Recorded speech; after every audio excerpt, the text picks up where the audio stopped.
నా భార్య విదేశీయురాలు, ఈ దేశంది కాదు. తనను కూడా తిట్టారు. పాపం తనకు తెలియదు, ఈ రాజకీయాలు తెలీదు. నేను ఒకటే అడిగా, ఒక్కసారి భారతదేశపు రాజకీయం అర్థం కాదు, ఎందుకు ఇలా ఇంట్లో ఉండే వాళ్ళు తిడతారని అడిగింది. భయపడింది, ఇబ్బంది పడింది. నేను చెప్పా, నాకు క్షమించమని అడిగాను. నా భార్య వీళ్ళందరూ తిట్లకి ఏం చేయగలను, నీకు ఎందుకంత పిచ్చి అని అడిగాను.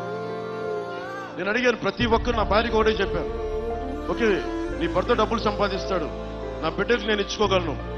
కానీ చాలా మంది బిడ్డలు ఏం కావాలో తెలియదు. చాలా మంది బిడ్డలకి ధైర్యం కోల్పోయిన బిడ్డలు. అలాంటి తరానికి నేను నిలబడటానికి ఇది నా బలహీనతో తెలియదు, నా నుదిటి రాతో తెలియదు. భగవంతుడు నాకు ఇది ఇచ్చాడు. నన్ను నా భార్యని క్షమించమని అడిగా. సో నా భార్యను ఒకటే అడిగా, ఎలక్షన్ రోజున పిఠాపురం మే 13 నువ్వు రా, నీకు అర్థమవుతుంది నేను ఎందుకు నిలబడ్డా.